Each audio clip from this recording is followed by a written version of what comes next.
Hello dear students, welcome in Bhalla kids science and study. आज हम worksheet number 12 करने जा रहे हैं। फटाफट आप इसको देखिए, फटाफट स्टार्ट कर लेते हैं आज की वीडियो को। आज की जो संस्कृत की जो वीडियो रहेगी ना, वो संख्यावाची शब्द, यानी कि जो संख्या के जो शब्द हैं उनसे रिलेटेड रहेगी। ठीक है, लेकिन यहाँ पर आपको सारे जो भी इसमें आंसर हैं आपको मैं सारे प्रिंटेड फॉर्म में दिखाऊंगा, ताकि आपको किसी प्रकार की कोई प्रॉब्लम ना उतारने में, और अच्छे से समझाऊंगा भी। ठीक है, तो ये बात तो मैंने आपको बता दी है। ठीक है, और संख्यावाची शब्दों को हम अच्छे से पहले भी जाना था और आज भी जानेंगे। ठीक है, तो ये लिखा एक, एकह, एका, एकम। देखो, अगर पुल्लिंग है मतलब लड़का है तो एकह लगाना है, और अगर स्त्रीलिंग होते हैं तो वहाँ पे एका लगाना पड़ता है, और अगर कोई वस्तु है नपुंसक लिंग है तो वहाँ पे एकम लगाएंगे। ऐसे ही दो के लिए संस्कृत में दो, द्वे और द्वे, ये दोनों सेम रहते हैं। ठीक है, और ऐसे ही तीन के लिए पुल्लिंग के लिए त्रय, ठीक है, और स्त्रीलिंग के लिए तिस्र, और अगर कोई वस्तु है कोई चीज़ है तो वहाँ त्रीणी मतलब नपुंसक लिंग के लिए। ऐसे ही चार में अगर पुल्लिंग है तो चत्वारः, और अगर वो स्त्रीलिंग है तो चतस्र, और अगर वो नपुंसक लिंग है तो चत्वारी। ऐसे ही पाँच में पंच होगा, सबके लिए सेम लगेगा, सबके लिए सेम लगेगा। ऐसे ही छठ। देखो, बस आपको चार तक अच्छे से याद रखने हैं, क्योंकि चार तक जो है ना वो पुल्लिंग, स्त्रीलिंग और नपुंसक लिंग अलग अलग लगते हैं, लेकिन चार के बाद चाहे वो पुल्लिंग हो, स्त्रीलिंग हो या नपुंसक लिंग हो, सबके लिए सेम लगाया जाता है। ठीक है, जैसे पाँच को पंच बोलेंगे, ठीक है, छः को षठ बोलेंगे, सात को सप्त, आठ को अष्ट, ठीक है, आप देख भी सकते हैं, और नव को नौ। ठीक है, ये नौ को नव। मैं आपको ये भी बता दूंगा कि आपको अपनी कॉपी पर क्या क्या करना है। ठीक है, पहले इसको आप देख लो। ऐसे 10 को दश, ठीक है, और 11 को एकादश, 12 को द्वादश, 13 को त्रयोदश, 14 को बोलते हैं चतुर्दश, ठीक है, 15 को पंचदश, 16 को षोडश, याद रखना षोडश, षडदश मत लिख देना। जैसे कि बच्चे सोचते हैं कि पंच है तो पंचदश हो गया, ऐसे षट है तो षडदश हो जाएगा, नहीं। 6 को षट बोलते हैं, लेकिन 16 को षोडश बोलते हैं। ठीक है, ऐसे ही सप्तदश, अष्टादश। ठीक है, अब देखो जो 19 है ना उसको दो तरीके से जाना जाता है, एक नवदश भी बोलते हैं, और आप एक मतलब एकोन विशंति भी बोल सकते हैं, मतलब 20 में एक कम। ठीक है, एकोन विशंति मतलब 20 में एक कम, यानी कि 19 से तो हुआ, आप ये भी लिख सकते हैं। और 20 को विशंति ही बोलते हैं। देखो, इसमें विसर्ग है, तो जहाँ जहाँ विसर्ग है वो याद रखना। जैसे पुल्लिंग में एक आ रहा था, और त्रय में आ रहा था, और तीसरे में आ रहा था ना। उसके बाद सीधा जो विसर्ग आया है वो आपने देखा सीधा विशंति पे आया।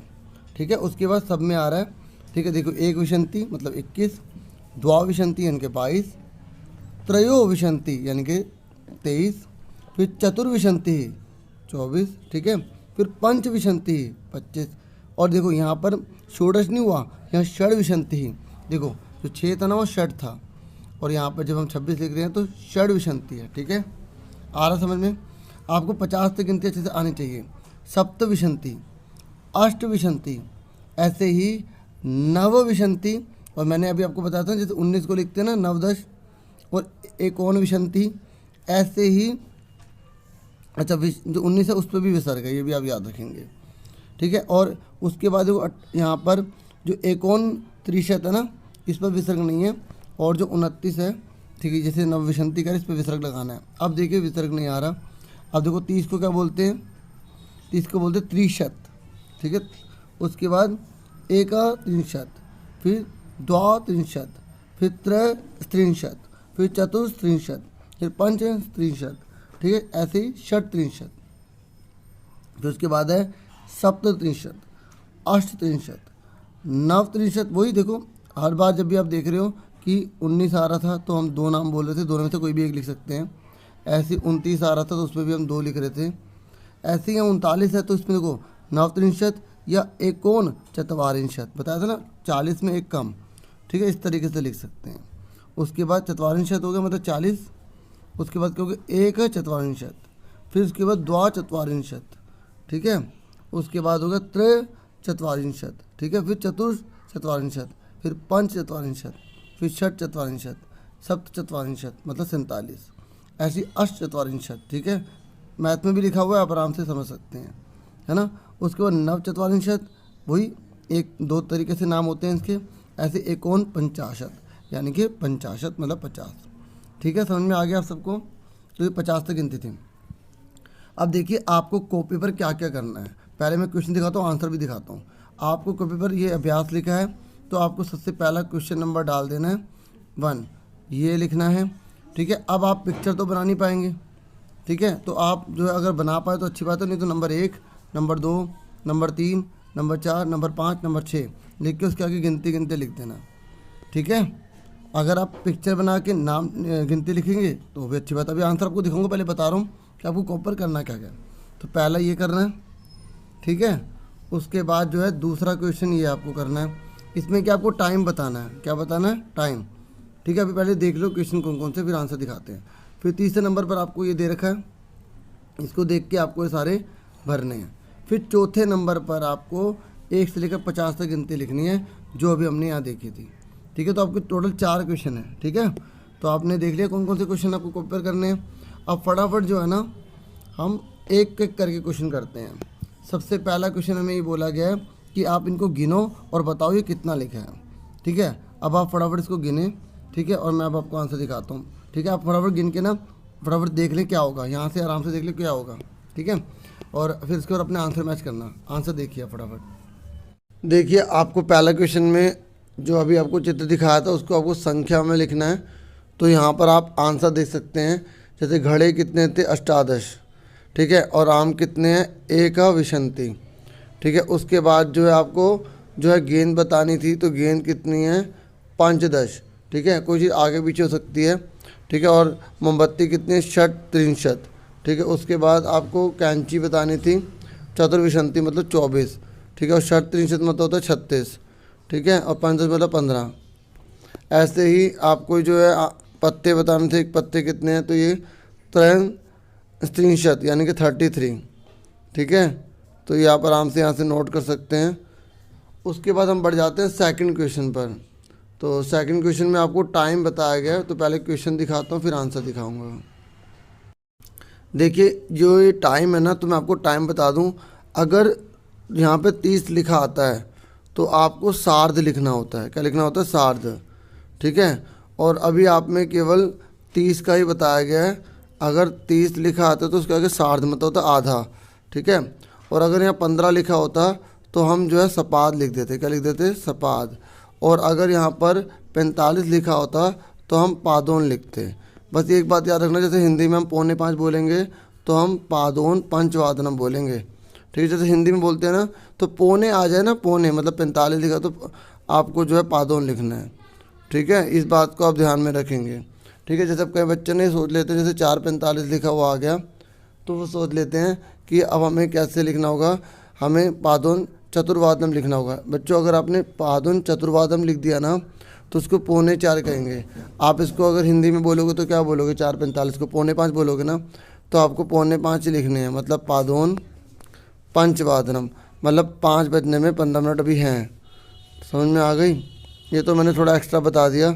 अब सीधा इसके आंसर की ओर ले चलता हूँ, ठीक है। अब आप समझ गए होंगे ये क्या है, ये क्या है, ये क्या है। और अगर देखो, अगर वहाँ पे 0 लिखा आता है यहाँ पर मतलब, तो आपको पूरा वही नाम लिख देना। जैसे 5 है तो हमने लिख दिया पंचवादनम, ऐसे 8 है तो अष्टवादनम, 9 है तो नववादनम, 7 तो सप्तवादनम। मैं आपको आंसर दिखाता हूँ, आप आंसर देखिए। देखिए टाइम है, आप आराम से देख सकते हैं। बस ये है कि मैंने यहाँ पर जो है कुछ आगे पीछे लिखा है। अभी आपको क्वेश्चन इसलिए दिखाया था, आप लाइन से, जैसे अगर आप ऐसे भी लिख देंगे कोई दिक्कत नहीं है। जैसे 10:30 को बोलते हैं सार्ध द्वादशवादनम, एग्जाम्पल दे रखा था। फिर उसके बाद दूसरे नंबर पर था 5 पंचवादनम, है ना। फिर तीसरे नंबर पर था, आपने देखा होगा 12:30, ठीक है, तो उसको क्या बोलते हैं? सार्ध द्वादशवादनम। मैंने आगे पीछे लिखे लेकिन बता रहा हूँ। उसके बाद चौथे नंबर पर जो था वो था नववादनम। उसके बाद 5वें नंबर पर था 11 यानी कि एकादशवादनम, ठीक है। उसके बाद जो है 8 बजे था, ये 8 है तो अष्टादशवादनम। उसके बाद जो था हमारा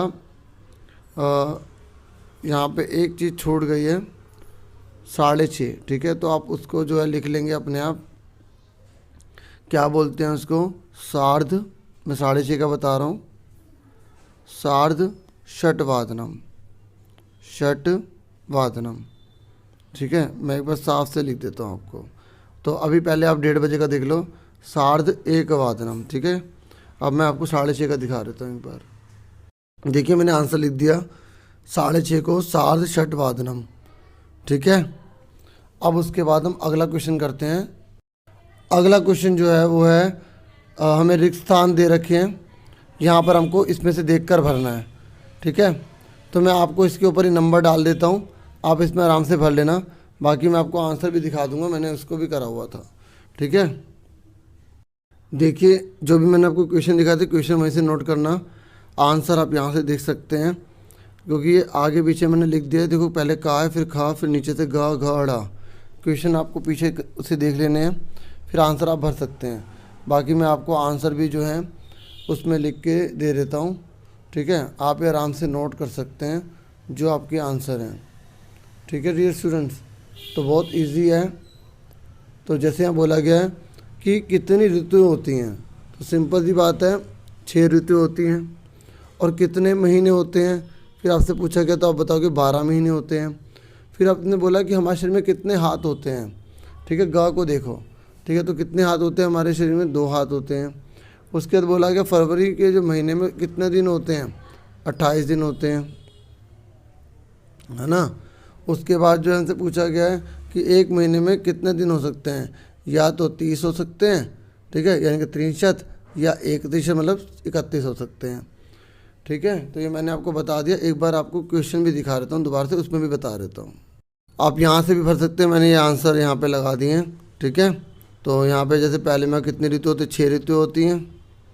और कितने महीने होते हैं, तो दूसरे नंबर पे 12 मतलब 12 होते हैं। हमारे शरीर में कितने हाथ होते हैं, तो यहाँ 2 हो गया। ठीक है, उसके बाद जो है यहाँ पूछा है फरवरी महीने में कितने दिन होते हैं, आपको पता है 28 होते हैं। कितने होते हैं डियर स्टूडेंट्स, 28 होते हैं। ठीक है, यहाँ पे आप लिख देंगे। उसके बाद एक महीने में कितने दिन हो सकते हैं, या तो 30 होंगे या 31 होंगे। ठीक है, ये ऊपर मैंने आंसर लिख दिया और मैंने आपको दिखा भी दिए करे हुए। अब हमारा लास्ट जो चीज़ बची है, लास्ट बचा है कि 1 से लेकर 50 तक जो गिनती है, चौथा क्वेश्चन है, आपको अपनी कॉपी पर करना है। तो आप यहाँ से 1 से लेकर 50 तक गिनती पूरी कर लेंगे। ठीक है, अच्छे से लिख लेना, जुड़नी है ऐसे लिखनी है आपको। ठीक है, पहले 1 लिखना, फिर 2 लिखना, फिर 3 लिखना, ये तीनों लिखना, ये भी तीनों, ये भी तीनों, ये भी तीनों, लाइन डाल के, स्लैश डाल के। ठीक है, और पूरी की पूरी 50 तक गिनती लिख लेना। तो बस यही थी वीडियो। होप जिन्होंने ये बोला था कि सर हमें संस्कृत की बना दीजिए, तो उनके लिए हेल्पफुल रही होगी। और प्लीज़ वीडियो को ज़रूर लाइक कीजिए, सब्सक्राइब जरूर कीजिए। Thank you for watching and listening carefully. Take care yourself dear students.